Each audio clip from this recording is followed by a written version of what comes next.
DropoutUK, and today we're here to speak to DJ turned singer Yasmin. Do you want to come inside and have a look? Come on.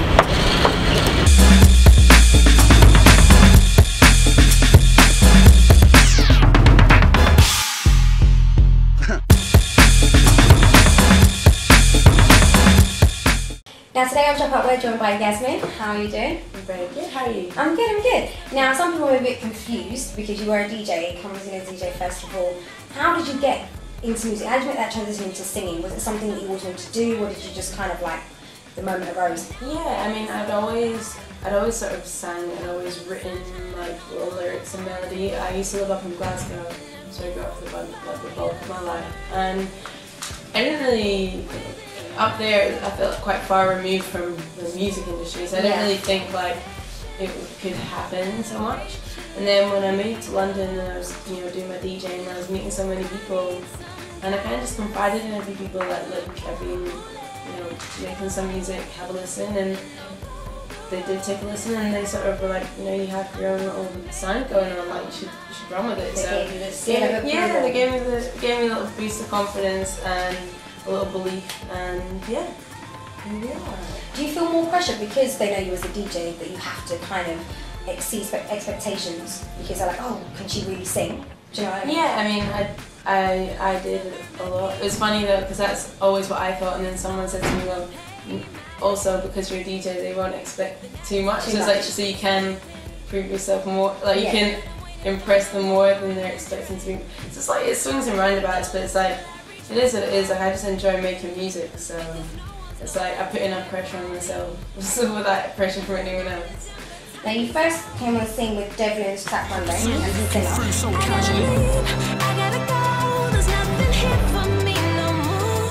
How did that collaboration come about? The producers of the record, Future Cut, we'd done a lot of work together, like me and them on my own album. And it was actually the day after I signed my record deal, and I was in the area where their studio is, and I just called them and I was like, guys, I want to come up and tell you my big news. And so I went up and they were like, cool, they're like, Devlin's in the studio but we're just having lunch, like come up and say hi. So I did, met Devlin and we chatted, and then they were like, oh, listen to what we just done. And they played me the track, and Devlin had put down these 3 amazing verses, and obviously if you know Devlin, very lyrical, paints such a picture. So it's like, as soon as I heard it, I just got this idea, like 5 minutes. And I was like, right, I don't want to intrude on your session, but I got an idea, let me know if you like it. And I put it down and they all liked it, so I'm happy with it. How did it feel making the track and filming the video, because you haven't got your decks for company? It was a different kind of atmosphere you're in. Yeah, of course it was different, but it was a lot of fun. I think it was a nice way to be introduced, like obviously to the public, but also for myself to sort of, it's not me, it's his song, and it's like in the video, it's like, it's him, he's the main star, so it's a bit like getting that little exposure, but it's not like bang straight out on your own. It's like eased into it nicely. And your first debut solo single, On My Own, which is out on 30th of January by the way, you co-wrote that with Donaeo. Could this be a big mistake? Have I made the wrong decision? It's quite an up-tempo kind of dubstep / hip-hop sound. Is that the kind of sound you're going to go through with your next singles, or are you going to switch it up a bit?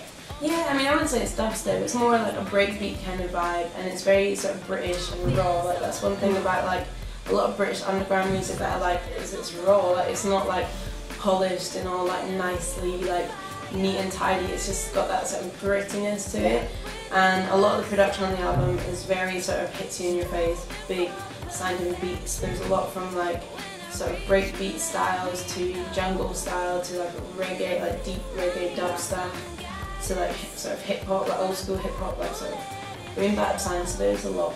Now you collaborated with Devlin Donaeo. Is there any future collaborations coming up on the album, or anyone that really stands out for you this year that you're like, wow, I need to work with that artist? I'm very much like, obviously there's so many incredible artists, and if I worked with them all, like I'd just be here all day. But it's like, it's all about sort of, sometimes it's like picking what's best suits your project.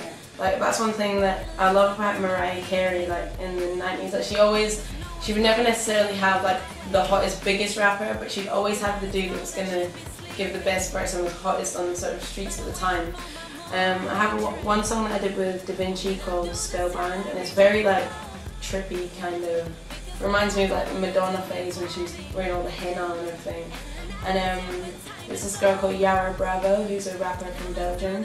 I saw her perform like a while ago, and she's just got this crazy tone. She did a lot of stuff with DJ Badim and OneSelf, and she's going to jump on the song. So that's like the first collaboration. So you're taking it from different areas. Yeah. Good. Like being different. Now you write your own stuff. When writing a song, where do you kind of get your influences, your inspiration from? Is that people, family? Real life. I just like what I like in other people's songs is being able to relate to them. I like to feel like they're speaking to me, and I always like those sort of one-liners that just when you hear them you're like, wow, that hits me.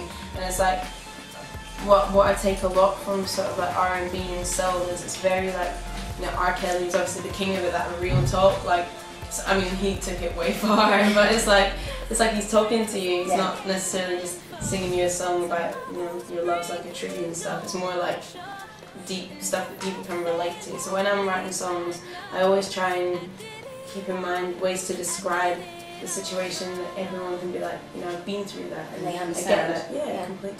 Now, many new artists are kind of like puppets. People say, you know, people tell them what to wear, how to dress, their styling, kind of what songs they should sing. How important is it for you to be in control of your image, in control of your brand this earlier on? Because you are the new artist. I'm like a control freak, so that's like the best sort of way to combat all of that. But the number one thing I feel is that I need to be the source of everything. Like, it's just like no one can give me a song and be like, oh, this is a really great song, you should just do it. Like, you know, my label know that they're not, you know, they don't come to me and give me songs because they know that that's not the way it works. And the same with like when I've got a video shoot, like I work with a stylist, but it's like we work together. Like, you know, it's not like she's, you know, been like, okay, you're wearing this today, go off, and I just do it. Like, you've got to be the source of everything you're doing, because at the end of the day, like, people work really hard for their money, and it's like, why should you spend your money on my album? Like, because I'm giving you a piece of me, like, because it's like come from me. Yeah. It's like, it's not come from like, you know, a boardroom or a group of people having a meeting and be like, all right, well, she should wear that and she should sing like that and she should perform like that. You know, it's like you're buying from me, like my heart and soul. Yeah, for real. Completely. What would be your biggest fears coming into this industry? Because it's hectic. A lot of people would say it's hectic. A lot of people say you don't get your own time, your own space, your life isn't yours. What kind of fears do you have? I think the biggest fear is being misunderstood. I think I'm very easy to stereotype, and I have been in the past. You know, as a DJ, you know, I got laughed at in the beginning. It's like, shh, like you're gonna DJ, like yeah, kid rock, and it's like obviously like 5 years later I managed to break that down, and obviously there's no better feeling than that. And it's kind of, in a sense, as an artist, kind of going back to square one. Like, I've got to prove myself all over again. And you do one interview and like someone will pick up on one thing that you said, and it's like, oh, but they don't get me, they haven't understood where I'm coming from. Yeah. And it's like, it's hard when, you know, you're at the mercy of people's editing sometimes and things like that. So it's just, but the only thing that cures that is time. So that's like, you know, obviously I'm a very impatient person. It's gonna take a while, but yeah, it's just that fear, I guess, of being misunderstood, but time will. Have you experienced that thing? You read something or seen something and you're like, I didn't mean that.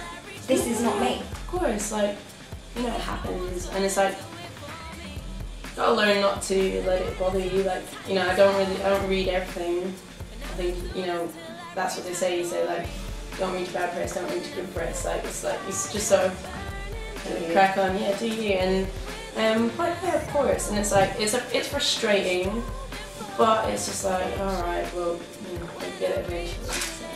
I have to ask for the male viewers, is there a Mr. Yasmin? There's no. Oh guys, she's single, you see. I bought a hamster the other day because I was like so lonely in my house. I was like, God, I was like, it's either a hamster or a boyfriend, I'm gonna go with a hamster. Now this is your chance to let everyone know at home where Yasmin will be in 2011. Yasmin will be all up and down the UK. I'm touring with Chase and Status in March, 9th to the 19th, and I'm doing Glastonbury, Wireless, Beach Break, Snow Bombing. I'm going to be Bristol, Nottingham, Glasgow, everywhere. So you'll find me somewhere. The album's coming out in summer. You know, the single's out January 30th.